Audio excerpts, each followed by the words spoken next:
Tudo bom, Cheguei, cara? cheguei. Tranquilo? Vamos ver aqui.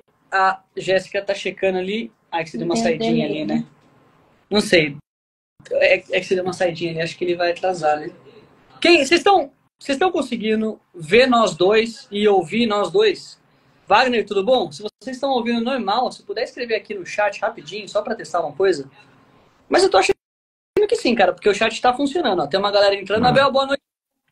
eu estou recebendo mensagem que agora está funcionando. Beleza, fechou. Tá certo. Então, enfim, eu comecei aqui, mas você conduz aí. Não, mas fica à vontade. O melhor da live é que é sem condução, é todo mundo sem planejamento.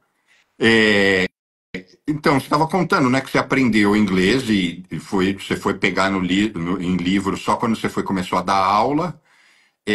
Mas por que que você virou professor? Por que que você se interessou em aprender inglês? Por causa das músicas e dos games? Então, são duas coisas aí, né? O interesse foi por causa de jogos mesmo, né? Foi esse jogo aí que eu jogava, que se chama Ragnarok, né? E aí eu gostava de jogar em servidores internacionais, porque tinham mais coisas para se fazer no jogo quando era um servidor internacional. Eram jogos piratas, assim, a galera adicionava mais coisas. E aí eu tinha que conversar com a galera, eu tinha que me comunicar e tal, então eu comecei a aprender por causa disso. Aprender sem querer, né? Eu só queria falar com eles, acabei aprendendo meio que sem querer nesse sentido. Mas aí foi daí que veio o interesse, né? Agora, de trabalhar com isso foi uma coisa completamente diferente.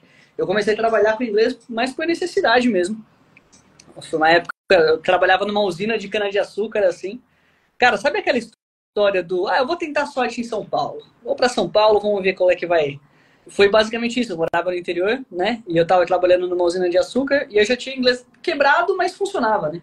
Falei, quer saber, eu vou pra São Paulo, vou tentar sorte lá, vamos ver se consigo dar aula de inglês lá e ver. O que eu sei fazer é falar inglês. Aí que aconteceu, o que eu falei pra você, né? Daquela escola que me chamou e tudo mais. E aí eu consegui começar a dar aula lá e aprender mais o estrutural da língua conforme eu preparava as minhas aulas. E aí a coisa pegou ritmo mesmo quando você começou a explorar as redes sociais e se promover. Na verdade, assim, eu nunca me promovi como aula particular ou venda de curso, nem nada assim. Foi só realmente, até principalmente agora, né, que eu mudei todo o meu conteúdo para música, aí sim eu promovo meu trabalho para música com publicidade e tal. Em relação ao inglês, a intenção era, a princípio, era realmente só ajudar. Então eu comecei a fazer, isso foi, nossa, ó, eu dou aula já tem 13 anos. Eu comecei a fazer vídeo aqui, tem três anos, né, na internet. Então é muito recente que eu comecei a entrar na internet mesmo. Então nunca foi realmente para angariar alunos, nem nada assim. Mas eu gostava de fazer vídeo dando dicas e tal. Eu sempre quis criar um nome pra mim, sabe? Ser famoso na internet. Esse foi o... Aí o inglês foi um carro, assim, que me levou à frente nesse sentido. Bom, mas então, até antes de você entrar nas redes sociais, sua rotina era professor de inglês tradicional. Alguns alunos, algumas aulas em grupo, alguns individuais, atendendo em escola ou já também diretamente? Quando eu morava em São Paulo, era em escolas e individuais também. Eu dava aulas particulares, principalmente em empresas, né? Então eu ia nas empresas para dar aula pro pessoal lá. Eu trabalhei em algumas, Hasbro, Deloitte, algumas empresas assim. E quando eu vim para Mogi Mirim, aí eu cortei as particulares e fiquei realmente só em uma escola aqui. Aí agora, né, a carreira é meio fora do inglês assim, por mais que eu ainda use muito. Todo tipo de pesquisa que eu faço para os meus vídeos e tudo mais é tudo em inglês, né, cara? O conteúdo que você tem de qualquer tipo de tema e tudo mais em inglês é muito mais abrangente do que em português, né? Olha só, aqui um comentário da Silvia. As histórias sobre as músicas são excelentes, sempre acompanho. Ah, que legal. Muito Como assim obrigado. as histórias sobre as músicas? O que que você faz? Você conta a letra? O que que rola? Eu comecei com isso, cara. Porque assim, como foi todo. Eu comecei com os vídeos de inglês, né? Aí eu comecei a passar pra música quando eu tive a ideia de, cara, quer saber? Eu vou começar a ensinar inglês com música. Então eu pegava trechos e traduzia tal, ou ensinava gramática, ensinava estruturas e tudo mais com as músicas. Só que eu percebi que quando eu falava mais de curiosidades da música, quem criou, como foi a composição e tudo mais, a galera pirava, cara, a galera gostava mais. Então eu comecei a mudar o conteúdo para esse sentido, né? Então, hoje, tá vendo? Ó, bastante gente falando. Um aqui falou de Linkin Park, My Chemical Romance, Avenged Sevenfold, umas bandas aí, né, que eu já falei bastante aqui no meu perfil. Eu comecei a contar histórias de músicas e de bandas, né? E hoje o meu conteúdo é basicamente isso. Todo dia eu posto um vídeo contando a história de alguma música, então, quando ela foi composta, o que que inspirou, se tem alguma curiosidade por trás dela e tal. E tem um vídeo também contando histórias do rock and roll, assim, em geral. Então, são 2 vídeos por dia que eu posto. O segundo sempre é contando a história de uma música mais E, específica. Mas começou com inglês. se eu falar besteira, você me corrige, mas assim, traduzir letras não é fácil, né? Porque as letras, elas. É igual letra em português para quem está assistindo, né? Você pega a letra do Djavan, mesmo para nós, lógico, a gente entende todas as palavras, mas não é nem não necessariamente faz tem um sentido absolutamente lógico, né? Não é uma fala, né? É uma música. Exato, cara. Exatamente. Então são 2 pontos aí. Só responder o Júlio rapidinho. Os vídeos estão no meu perfil, Júlia. É só entrar no meu perfil que você vai ver lá. Obrigado, Ana. É assim, são 2 fatores aí, né? O primeiro é exatamente esse, de metáforas e tudo mais, que muitas vezes, quando você quer transmitir essa mensagem, você precisa simplificar as metáforas, né? Então não é só uma tradução, é uma adaptação para sua língua. Então é uma adaptação do inglês para o português. E a segunda, cara, é que tem muitas expressões idiomáticas e tudo mais que é difícil a tradução, né? Então, por exemplo, quer ver? Teve um negócio que eu peguei esses dias, vou até procurar aqui. Tem algumas traduções que você pega na internet que, cara, elas estão completamente erradas, né? Então, o seu conteúdo é de inglês também, assim, né? Então, você... Ó, eu vou te falar uma frase aqui, vamos lá, peraí. Tem uma música de uma banda que chama Slipknot e essa música chama Dead Memories. E aí tem uma parte dessa música que ele fala isso daqui, ó. And when I got away, I only got so far. Esse I only got so far, né, cara, eu não cheguei longe, né, só cheguei até certa distância, tipo, não percorri um caminho muito... Quando você vai na tradução, a maioria dos sites de tradução aqui do Brasil, eu vou pegar um exemplo aqui, mas quando eu te deixei, eu fiquei, fui longe, sabe? Então é umas coisas assim, que se você só traduz na tradução que a galera coloca, você confia, desculpa, na tradução que a galera coloca nos sites e tudo mais, você não entende a música, cara. Né? Tem muita coisa que tá traduzido, o pessoal pega meio ao pé da letra, ou sei lá. Então esse trabalho tem que ser muito minucioso, senão você perde a mensagem que a música quer passar, né? E aí hoje você consegue fazer dessa sua dinâmica um negócio? Assim, você consegue fazer grana dessas publicações? Sim, consigo. Hoje sim. Claro que ainda não tô na onde eu gostaria, né? Mas, poxa, sim. Hoje em dia, já são 3 anos. É que essa ideia de criar conteúdo na internet para gerar renda, né? Existem muitas falácias, existe muita coisa. Você entende melhor quando você realmente começa a fazer, né? Mas, cara, foram basicamente 3 anos sem ganhar quase nada.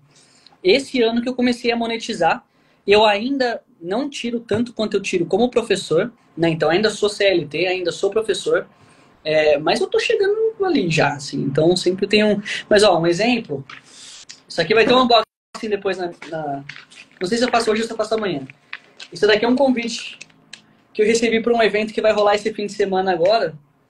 E assim, eles me contrataram primeiro para falar sobre o evento, falei sobre o evento em vídeos e tudo mais.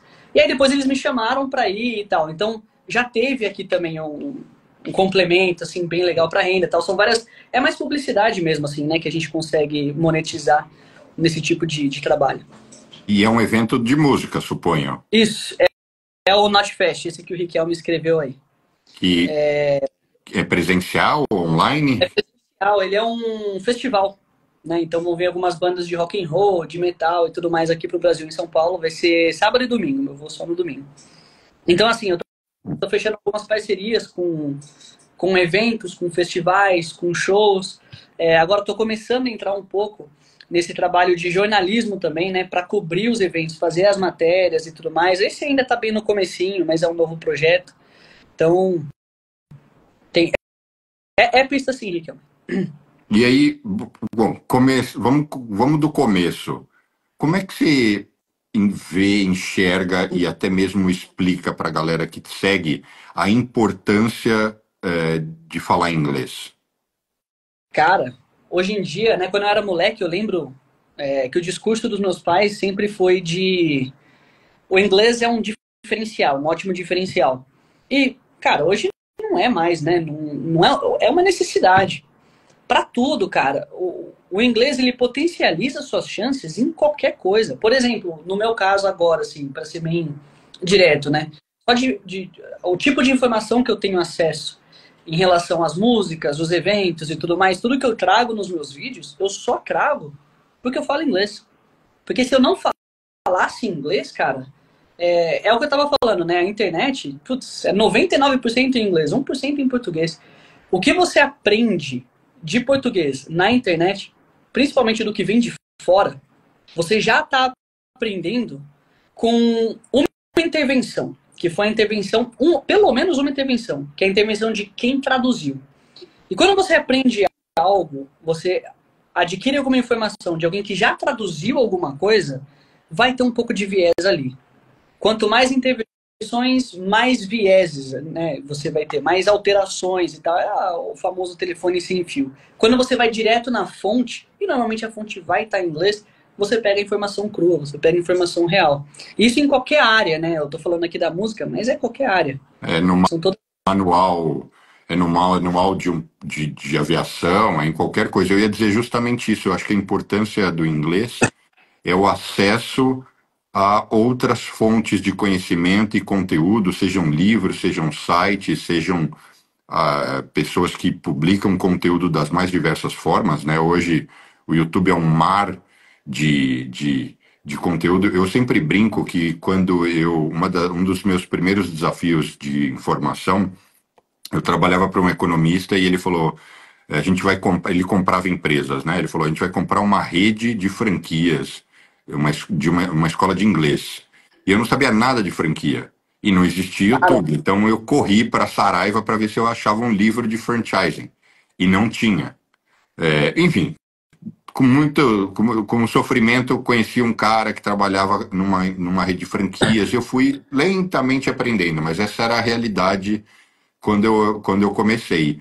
Hoje, se a gente entrar agora no YouTube e quiser aprender sobre franchising, vão ter desde algumas pessoas que não sabem nada do que estão falando, mas certamente os principais especialistas do mundo vão estar lá com vídeos. E os principais especialistas em franchising vão ser o quê? Possivelmente, vão ser não, eu conheço, tá? São americanos. Onde está a maior rede, as maiores franquias? Nos Estados Unidos. Então acaba que se você não domina a língua, você fica limitado, né, em absorver essa informação. E acesso, né? Não só de absorver, mas de você ter o acesso, de você saber procurar. Enfim, você tem uma gama, né, muito maior aí de fontes e tudo mais. Então, cara, é imprescindível. Né? Além de te abrir um leque de possibilidades, né? Principalmente hoje, cara. Eu lembro quando eu era moleque, assim, teve um evento, assim, né, na vida da minha família, que a gente quase mudou pro Canadá quando eu era muito moleque. E aí, enfim, não rolou e tal. Mas era um negócio muito distante, né? Hoje em dia todo mundo conhece alguém que está morando fora, alguém que está na Suíça, que está em Portugal, que está... Enfim, né? É muito fácil você ter uma oportunidade para ir para outro país, mas se você não fala a língua, e aí, cara? Se você não fala pelo menos inglês, que se fala no mundo inteiro, e aí? Né? Então esse é o ponto principal para você começar a viabilizar possibilidades na sua vida, né? Eu sempre penso, mas é difícil. O que eu preciso? De passaporte, de não sei o quê, de não sei o quê, não sei o quê. Cada um que você tira, mais você viabiliza. Então, cara, o inglês é o principal, é o carro-chefe, né? Olha a Beli aqui, Beli Taranha.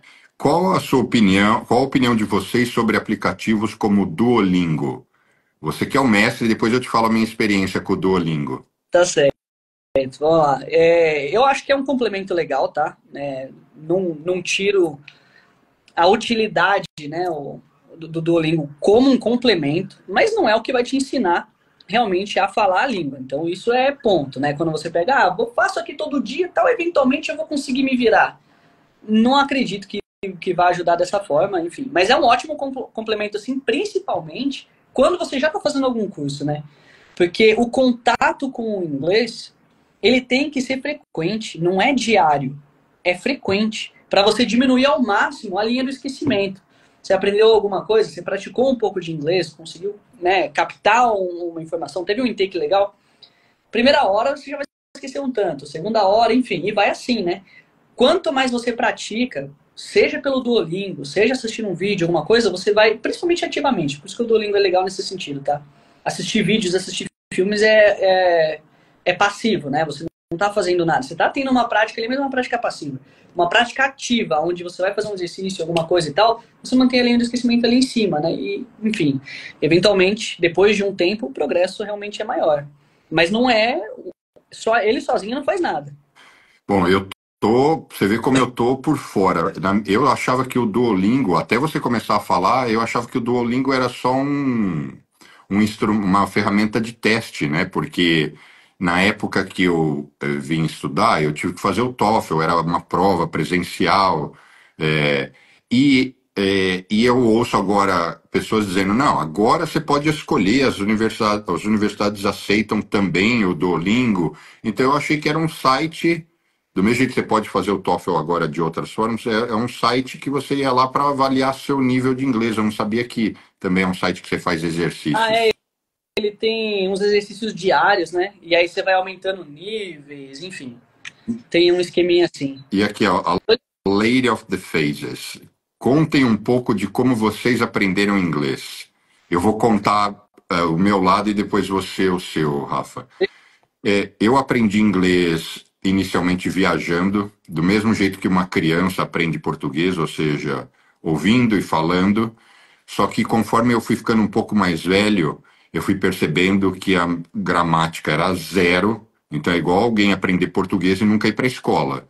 Então, chega uma hora que engasga ali, você precisa escrever um documento, é quase como assim, ouço e falo, mas como é que carro? Eu sei ouvir, sei o que é, mas é com um R ou dois R's? Então, era nesse nível, de não saber, não conseguir escrever, e aí enfrentar várias barreiras. E aí eu tive que começar a estudar mesmo, ir para o livro, procurar ajuda. Aí é uma característica minha, eu adoro procurar ajuda. Então, sei lá, se eu quero tocar piano, meu, quem que é o cara fera que vai me ensinar a tocar piano? Por quê? Porque eu vou encurtar o tempo. Se eu fosse levar, através de, sei lá, livros, se eu fosse levar 10 anos para aprender a tocar piano bem, eu tenho certeza que se eu colocar o cara de babá, em 2 anos eu vou ter progredido o que teria levado 10 anos. Então, aí eu fui procurar conhecimento, professor, até o momento que daí eu realmente vim para cá, morar, fazer faculdade. Ainda assim, embora tenha sido. No TOEFL não tem aprovado, né? Você recebe uma É, nota e não existe isso, nota reprovado ou não. então, tal que vai. Mas ainda assim eu cheguei aqui e passei sufoco, porque na hora que eu estava no meio de nativos, a velocidade é muito grande, as falas são cruzadas. Imagina nós, como um grupo de amigos, num boteco em São Paulo, e um falando cruzado com o outro, e um monte de expressão, então passava sufoco. Ainda tem momentos que eu como bola, que eu falo, nossa, mas isso às vezes até em português, surgem gírias novas que eu falo, quê? O que você está falando, né? Eu não sei se você vai lembrar de alguma agora, eu não estou lembrando, mas tem várias gírias novas que a galera fala, é, que chegam a ser engraçadas, né? Mas é que você pesca porque é a sua língua nativa, né? Mas e você, Rafa? Você aprendeu como um autodidata, mas eu sei que eu já ouvi você dizendo que você não acha que é o caminho, que as pessoas não devem se virar sozinhas, né? Não, eu não recomendo, não recomendo. É que assim, o que acontece? Eu tenho. Eu sei que todo mundo fala isso, mas no meu caso é verdade. Eu tenho TDAH bem pesado, assim. Então eu tenho também o lado bom do TDAH, que é o hiperfoco, né? Então, o que isso ocasionou? Qual foi o impacto disso na minha vida no geral e no inglês? Na escola, por exemplo, hoje na época eu não percebia, hoje só que eu consigo ver, mas o sistema escolar ele não funciona para mim, né? Para pessoas como eu no geral. Porque eu perdi a atenção extremamente rápido, né? Então, cara, eu ficava de recuperação todos os anos. né? Todo ano, cara. Putz, ó, meu aniversário é dia 19 de dezembro. Quase todos os meus aniversários, eu lembro, eu tava na escola fazendo prova de recuperação. Então era um negócio, não conseguia prestar atenção, sabe? E aí parecia assim, ó, então era um moleque que não prestava atenção na aula, era um moleque desleixado, mas não era só, sabe, não era só o desleixo. Eu lembro até hoje teve uma aula de história que eu tive, era uma revisão para uma prova. E aí o professor, ele falou pra gente, falou, ó, você pode não ter entendido nada, você pode não ter estudado nada. Presta atenção nessa aula, porque essa eu lembro muito claramente. Presta atenção nessa aula, porque aqui eu vou dar uma revisão que só de prestar atenção vocês vão ver na prova. Aí na minha cabeça eu tava, tá, então essa eu vou prestar atenção. Essa daqui é só prestar atenção no que ele tá falando. Então essa daqui eu vou focar e eu vou bem nessa prova. Nunca vou em prova de história, mas dessa vez eu vou. Enfim, do nada, eu olho pro relógio e já tinha passado 40 minutos de aula. E eu só tinha pensado que eu precisava prestar atenção. E tudo que rolou naqueles 40 minutos... Enfim, quem tem TDAH aí vai com certeza se identificar, né? Então, esse tipo de... esse método, vamos dizer assim, de uma aula convencional funciona para a maioria das pessoas. Mas para mim ele nunca foi eficiente, né? Não significa que aprender sozinho é muito eficiente. Então, a maioria das coisas que eu aprendo na vida, no geral, assim, que eu sei fazer bem e tal, é porque eu tenho grande interesse e existe o hiperfoco, né? Então, o inglês foi um desses exemplos. A edição de vídeo também foi outro desses exemplos e tal. Então, eu aprendi como eu aprendo as coisas. Mas para tudo que eu preciso aprender, curso para mim é o caminho mais difícil. Mais difícil.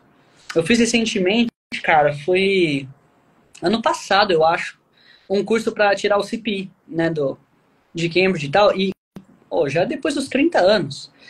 Para fazer esse curso foi um parto, cara. Nossa, foi muito, era um curso preparatório, né, mas para estrutural mesmo da prova e tal. Mas eu não consigo prestar atenção direito. Se eu não estou ativamente participando da aula ou enfim, eu me perco em 2 segundos até hoje. Então eu preciso aprender sozinho, e foi assim que aconteceu, né? Aí, enfim, toda essa parte gramatical, como você falou, o começo foi bem semelhante, né? Eu aprendi a falar, aprendi a ouvir, escrever, enfim. Só que tudo errado, mas eu me comunicava muito bem. Aí, para aprender o estrutural, foi quando eu comecei a dar aula. Então, eu preparava as minhas aulas. Cara, então é assim que fala, então essa é a regra e tal. Só que quando você está ensinando, é uma área, né, do aprendizado 100% ativa. Então eu não tenho nenhum momento passivo, né, principalmente nesse começo que eu estava pegando no estrutural, não tinha nenhum momento passivo de aprendizado ali, era tudo ativo. Aí entrava na minha cabeça. E aí eu aprendi que é assim que eu aprendo. Tanto é que uma das dicas que eu aprendi e dou e só replico é que tudo aquilo que você teoricamente absorve, se você é capaz de explicar e ensinar outra pessoa, aquilo se consolida de uma maneira. E se você voltar naquele assunto ainda mais vezes, com recorrência, aí de fato você meio que assumiu propriedade daquele conhecimento, né? E vai assimilando cada vez mais, né? Olha o comentário da Lady of the Phases. Igual quando falam foi de arrasta. Eu não sei o que é isso.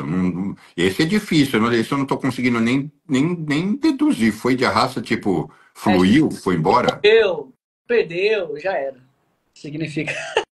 Tá vendo? É uma Às vezes eu me meto em algumas regiões do Brasil que eu falo, cara, tô entendendo nada. Tô entendendo nada do que estão falando. Ontem teve uma situação numa aula minha, não lembro de que aconteceu. Falei alguma coisa para uma aluna, assim, brincando, né? Aí ela só virou para mim e falou, coi. Aí eu falei, que é isso? O que é coi? Aí eu não saquei, não peguei pelo contexto, não entendi. Aí eu só perguntei, que é isso, coi? Aí começaram a rachar o bico da minha cara, né? Eram umas alunas de 12, 13 anos. Aí elas me explicaram, é coitado. É coitado, sabe? Cara... Chama coi. Coi. Não seria tão difícil assimilar, mas eu não consegui assimilar. Sozinho não assimilei. Né? Porque não faz. Não faz sentido nenhum, né? Exato. Mas a língua muda, né? Então. E o que você diria para alguém que está começando essa jornada, que quer aprender? A gente sabe que algumas pessoas têm dificuldade, outras nem tanto. Algumas pessoas têm dificuldade nesse sentido, igual você falou, de realmente focar e etc. E outras às vezes falta motivação. Fala, pô, mas isso é muito difícil, isso não vai. Já tentei, fico batendo na trave. Qual é o seu toque para essas pessoas? Cara, tem um advento para alunos de inglês que poucas pessoas se utilizam, mas eu vou falar para vocês que é de graça e vocês têm que se utilizar. É o advento da aula experimental.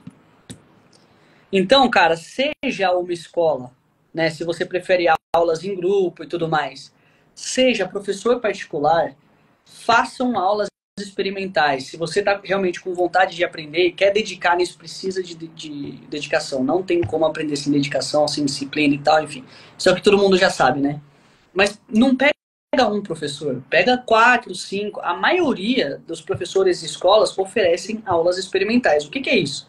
É a primeira aula que você vai ter com aquele professor, com aquela escola, para ver se você gosta da metodologia, se encaixa e tudo mais.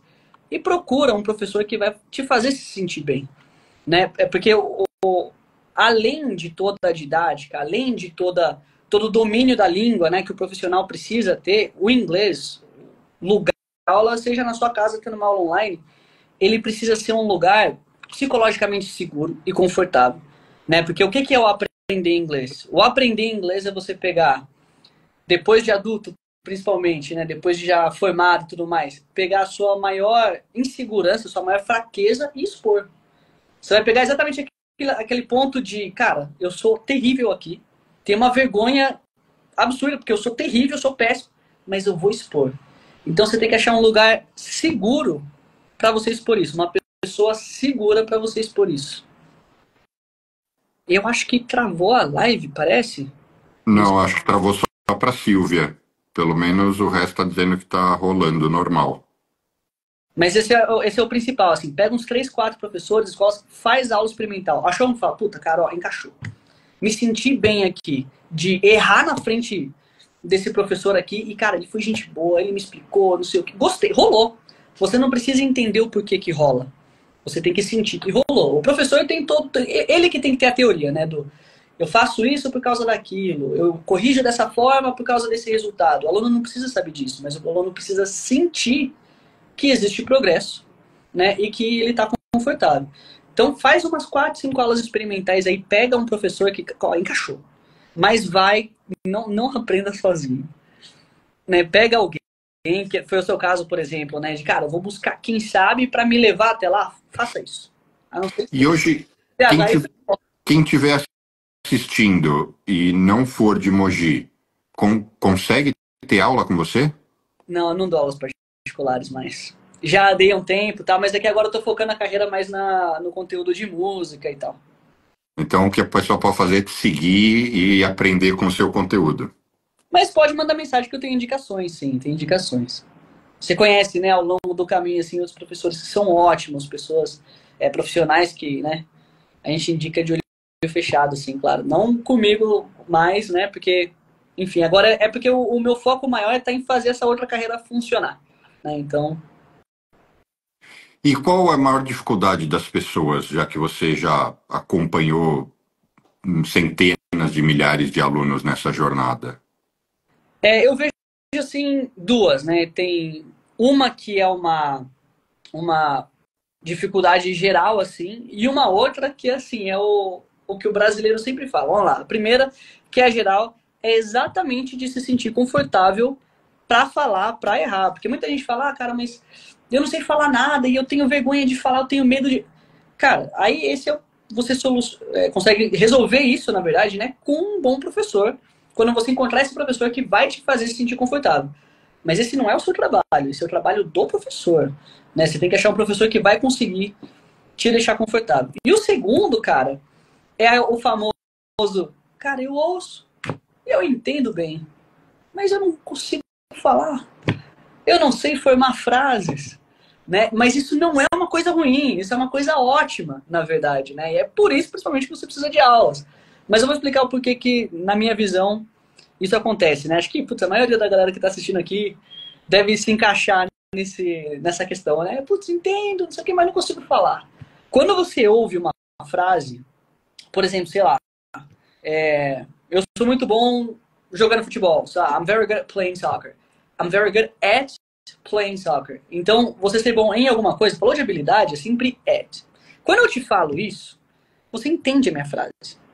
Mas para você falar, você tem que saber empregar esse at. E agora, se é at? E se é in? E se é on? E aí?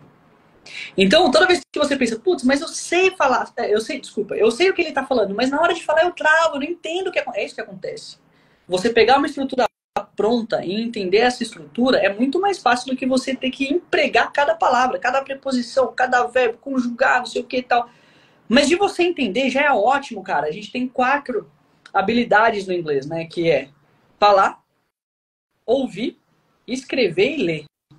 Se a sua de ouvir ela tá mais alta do que esses outros pilares aqui, cara, você tem um pilar para se apoiar aqui que é ótimo. Tem quem ouve as coisas e não entende nada, né? Você tem que entender que os seus outros pilares estão aqui embaixo, mas você tem um ótimo para se apoiar. Você tá entendendo bem? Beleza, cara, agora foca nesses aqui. Tem aula para pegar esses aqui, né? Aí quando você aprende um esquema desse at, por exemplo, que eu falei, você fala, putz, é por isso que eu ouvia e eu entendia, já subi um pouquinho esse daqui. E vai assim, vai atrás de aula, cara. Muitas coisas que vocês acham que é problema, não é problema. Não é problema. Ouvir melhor vai te ajudar a aprender melhor, né? A falar ativamente, escrever ativamente. Esse é o primeiro. Se sentir desconfortável, você vai achar um professor que vai te fazer confortável, eu tenho certeza, cara. Mas você tem que procurar. E como encontrar um bom professor? Cara, aí é que tá, né? Testando. E mais, e se eu não manjo nada da língua, como é que eu avalio se o cara é bom? Na verdade, eu posso falar a minha experiência. Eu passei por pessoas que talvez não fossem tão boas. Mas como eu também sabia pouco, tudo já me tudo acrescentava. Existe assim, né? Eu vou mudar aqui o ângulo porque eu preciso colocar o celular para carregar. Existem questões aqui para ser avaliadas, né? Tem uma primeira assim que eu vou mencionar, que é o seguinte: você não precisa de cara ter aula com o melhor professor, a pessoa que domina melhor a língua, né? Qualquer pessoa que fala mais do que você, que entende mais do que você, ela já tem algo para te ensinar. Ela pode te levar até certo caminho.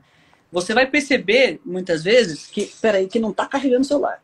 Eu vou ficar sem bateria, não tô conseguindo fazer o negócio funcionar aqui. Quando você chegar ali, mais ou menos, até onde essa pessoa consegue te levar e não for o suficiente, você vai sentir isso, você muda, né? Mas, a princípio, eu acredito que o ideal seja procurar um professor que vai te fazer se sentir bem. Acho que você não vai ter os fatores como aluno, tá? Os fatores técnicos para dizer, cara, esse professor manja muito da língua, esse professor tem uma didática impecável, ele sabe o que faz na hora que faz e tal, mas você vai sentir isso, você não vai conseguir pontuar. Mas se você sai da aula e fala, cara, olha, eu aprendi. Puta, foi legal, eu aprendi. Isso em uma aula, né? Aí, enfim, você fecha com esse professor e dá uns 2, 3 meses, você ainda sente esse progresso, continua. Se você não sente esse progresso, possivelmente é hora de mudar, né? Mas o bom professor, ele vai fazer o aluno sentir o progresso. Concordo 100% com essa explicação. Comigo, por exemplo, no tênis, foi igual. O meu professor, quando eu era moleque, criança, que me ensinou as bases, eu sou grato a ele até hoje. Mas conforme chegou uma hora que o meu nível subiu tanto que ele não era mais o cara. E não que ele é ruim, não é isso. Mas ele foi vital para fazer eu me apaixonar pelo esporte e me levar daqui até aqui, para me entregar para um outro cara que tinha um outro tipo de trabalho. Isso é crucial, cara, porque muita gente já quer começar com o melhor, né? Não precisa, né? Eu não tô falando, não é assim, você não tá preparado para o melhor. O melhor, ele também consegue te atender lá de quando você tá no começo, né? Mas você não precisa começar com o melhor necessariamente. Se você pega um professor que te faz se sentir bem, que você sabe, consegue se abrir, você pratica e você tá aprendendo, tudo bem, ele pode não te levar até o fim do caminho, mas ele pode te levar até aqui. A partir daqui, você já vai ter muito mais conhecimento, por exemplo, também, para escolher um outro melhor professor. E aí vai. Né? Enfim, acho que... E voltando à história do seu dia a dia agora, você então gasta horas por dia preparando esse conteúdo, porque se todo dia você posta sobre uma música, tem um trabalho aí de pesquisa e preparação que não é um negócio de 10 minutos, né? Não, jamais. É loucura, cara. Ó, hoje eu levantei 8 da manhã, tal, sempre dou uma passeada com a minha cachorrinha, né? Enfim, volto para casa e já começo a trabalhar. Hoje eu dei aula das... então eu comecei a trabalhar umas 9h30, né? Trabalhar assim, pesquisa, gravar, editar e tudo mais. Eu fiz 4 vídeos, faltam terminar de editar 2. Eu comecei a dar aula às 5 da tarde, saí agora às 9. Vim pra cá agora, né? Aí depois aqui da nossa conversa eu ainda tenho mais 2 vídeos pra editar. Eu não paro o dia inteiro, cara. Não paro. É uma coisa muito louca, assim. Hoje em dia eu trabalho muito, muito, muito, muito mais com os conteúdos do que como professor mesmo na escola. É uma loucura. É porque eu imagino que na escola agora já vai no automático, né? Já vai no automático. Claro, cada aula é diferente, né? Enfim, cada situação numa aula é diferente, mas é o tipo de coisa que, né, eu já faço há 13 anos, então é bem natural. Agora os vídeos é pegado, cara. É bem trabalhoso. E quão prazeroso é acompanhar a galera, os alunos evoluindo e você percebendo que o cara meses depois está num outro nível. Nossa, é demais, cara. Nossa, é muito gostoso, cara. Tem alguns casos, né, assim, esses são os mais... que você pega os alunos lá do comecinho. Na escola que eu tô agora, a gente forma os alunos uns 6 anos, mais ou menos. E quando eles estão terminando o curso, cara, putz... Nossa, é emocionante, assim, sabe? Nos últimos níveis são... Toda vez que tem uma prova, eles têm uma apresentação de PowerPoint que eles precisam fazer, né? E aí você vê a galera lá de pé, apresentando tudo em inglês bonito, assim. Nossa, é demais, cara. Tem uns alunos que eles vêm conversar com você anos depois, né? Acho que mês passado, uma aluna que eu dei aula, cara, em 2012, ela me achou, assim, vídeos aqui no Instagram. Ela, nossa, lembra de mim? Você me deu aula em 2012, não sei o quê. Ela veio me agradecer, porque eu nem sabia, acho que foi 2015, ela mudou pra Irlanda, tá lá até hoje. Ela, cara, nossa, você me ajudou muito. Putz, o inglês que você me ensinou, eu tô vivendo na Irlanda até hoje. Cara, é muito delícia, velho. Isso é muito gostoso. É muito gostoso. Toda vez que a gente percebe que a gente agregou algo para a vida de outras pessoas, dá prazer, né? Não tem a ver com dinheiro, tanto faz se ganha pouco ou muito, né? Mas dá um prazer enorme, né? Exatamente, cara. Isso é muito... É a parte mais gratificante, assim, do trabalho, assim, no Por geral. isso eu falo para quem não tem trabalhos que permitam isso de uma forma tão fácil, porque você, como professor, tem essa oportunidade natural, mas às vezes tem pessoas que têm atividades que não tem não tem essa possibilidade ao alcance de forma tão simples. Então eu sempre falo, o que você fez de bom para alguém hoje? Legal. É bem importante, né?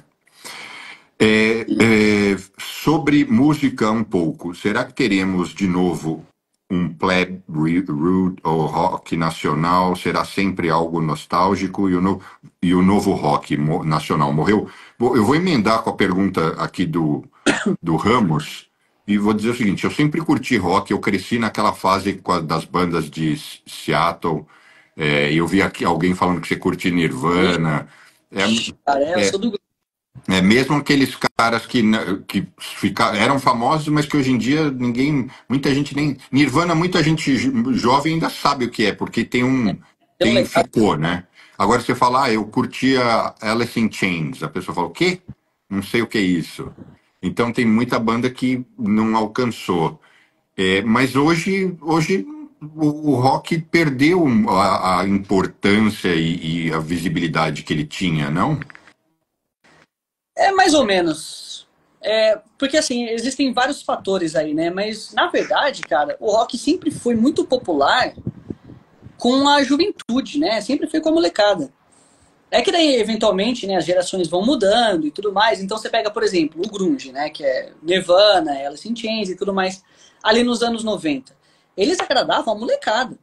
Era adolescentes, né? E adultos jovens, assim. E, enfim, eventualmente essa galera cresceu, né? Já virou os jovens adultos ali nos anos 2000 e tudo mais. Aí que essas bandas começam a ganhar o selo, vamos colocar dessa forma, de clássico e tudo mais.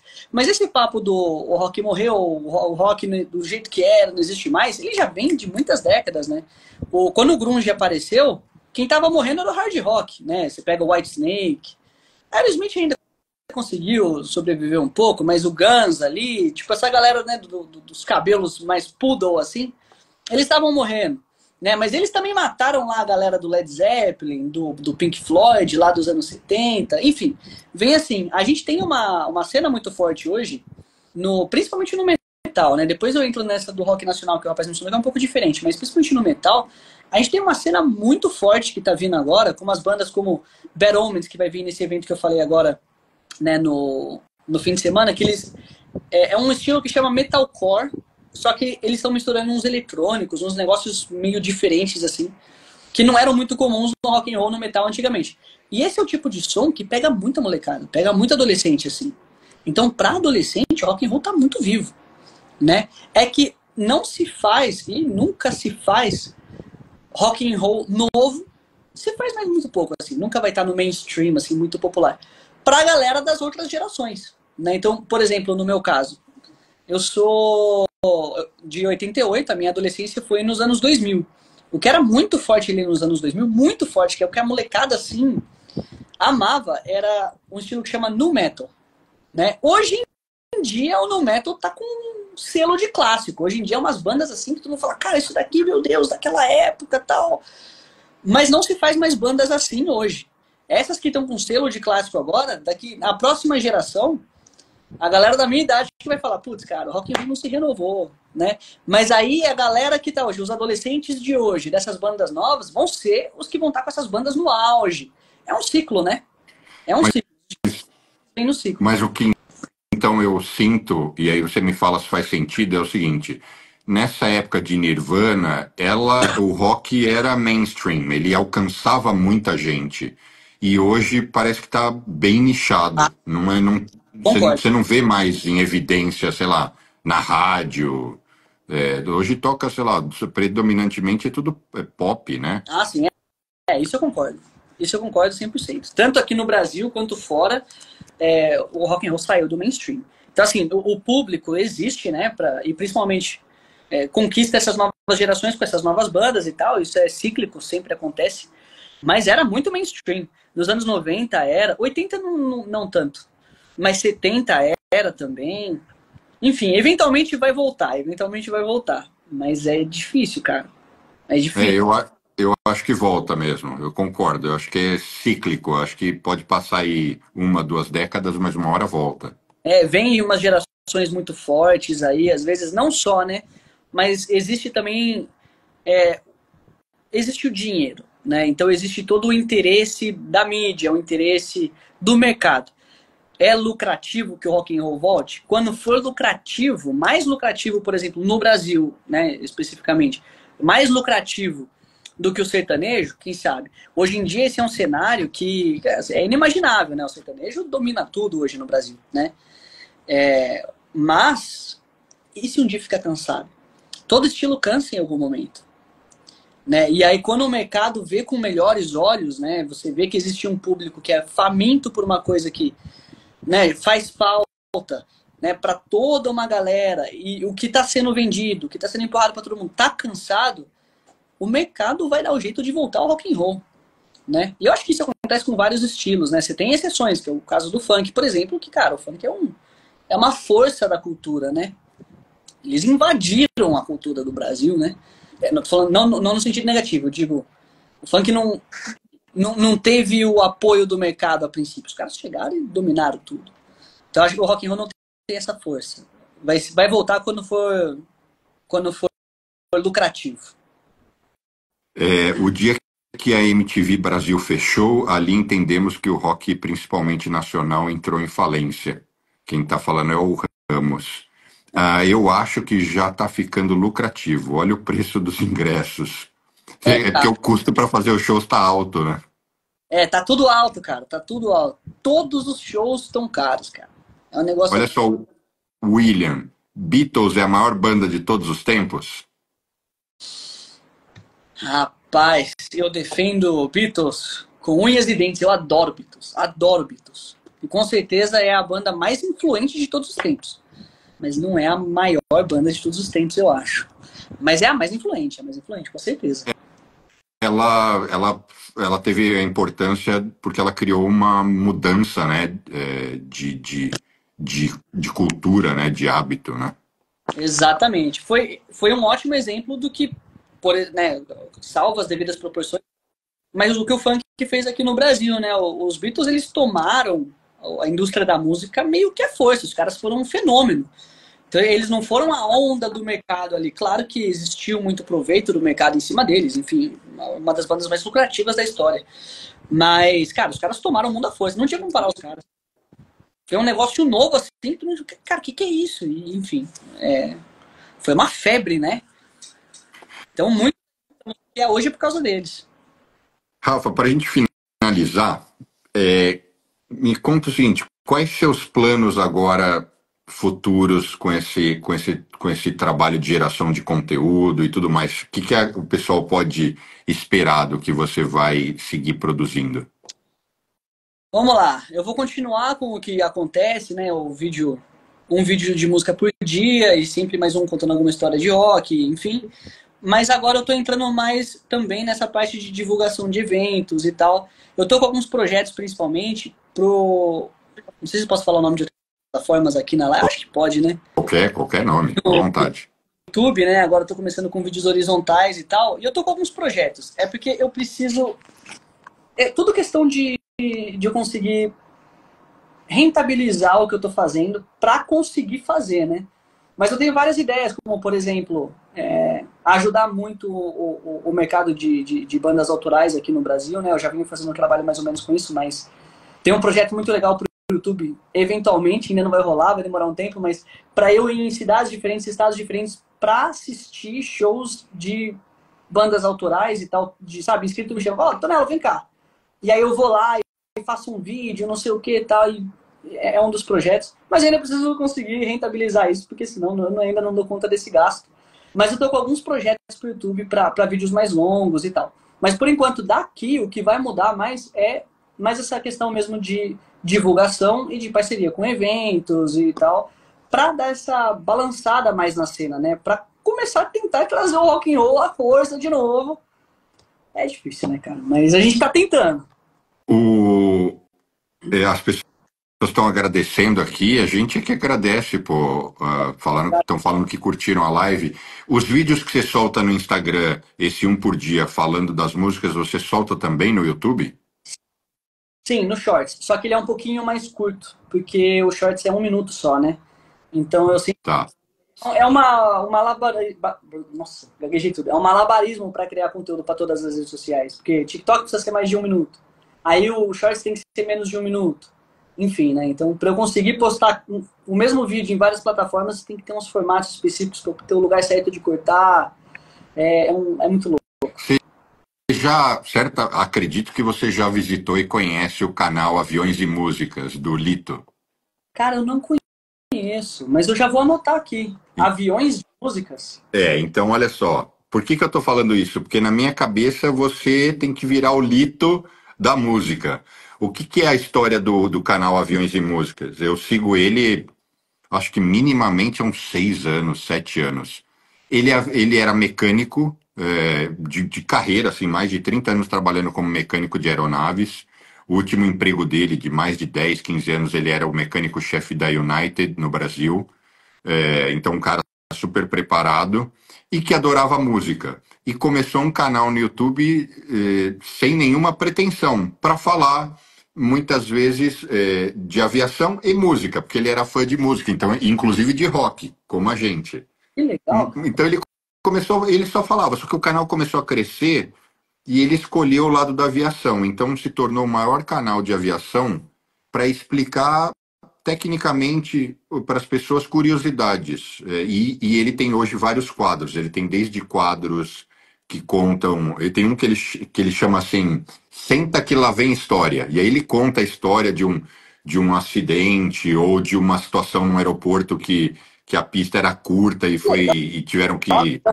Vou ver aqui. Enfim, é super. Hoje ele já tem milhões de seguidores, virou um negócio. Resumindo, ele saiu da profissão porque a coisa cresceu muito. Hoje ele tem uma loja que chama Loja Aviões e Músicas, que ele vende cacareco com a marca do canal e da aviação. ele vende curso para quem tem medo de voar. Mas os conteúdos com mais visualização dele é quando ele conta história.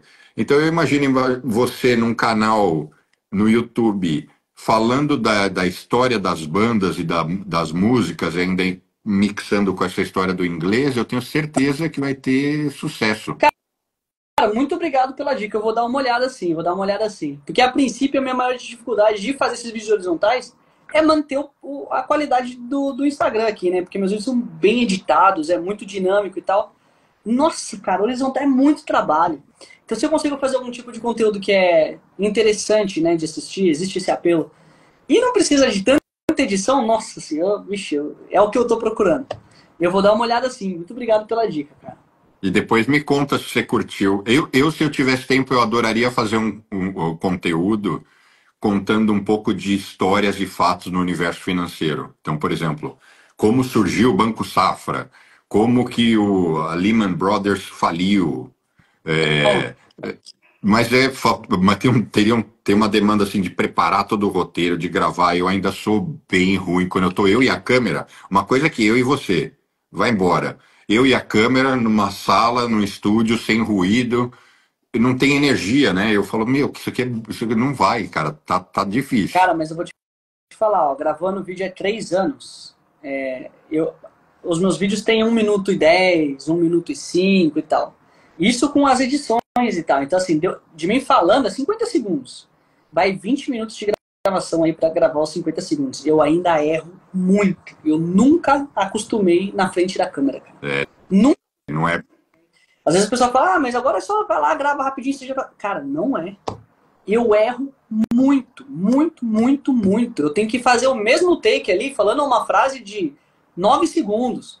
Eu demoro 7, falando, errando, falando, errando, falando, errando, falando, errando, até dar certo. É uma loucura, cara. Mas é difícil. Então, ó, te espero quando você for lançar aí o seu novo projeto, porque eu comecei perguntando, né, quais seus planos e tal. Então eu dei um pitaco aí com a melhor das intenções Não, de te inspirar. Eu acho que tá, as então, Aviões e Músicas, o canal Aviões e Músicas pode ser uma referência, já que é para falar inglês, né, um benchmark para você. eu adoro avião também, então. Então, depois você me conta o que você achou e quando você estiver, sei lá, lançando esse novo projeto, seja pessoalmente aqui no estúdio, para a gente gravar um podcast aqui na Times Square, seja por live, a gente volta a se falar, vai ser um prazer. Perfeito, muito obrigado. Vai ser um prazer. Rafa, embora você que esteja conduzindo a live, eu agradeço pelo papo e espero que a gente se reencontre em breve. Agradeço também todo mundo que participou e mandou perguntas aqui, interagiu com a gente. Obrigado a todo mundo aí que veio também, sensacional. Algumas mensagens eu acabei vendo assim, mas passava rápido, aí tava falando alguma coisa, acabei perdendo. Então desculpa quem a gente não respondeu, mas muito obrigado a todo mundo que participou aí. Então, fechou. Uma ótima noite. Para você também, brigadão. Boa edição, que você ainda vai trabalhar. É verdade. Tchau, tchau. Obrigadão. Valeu.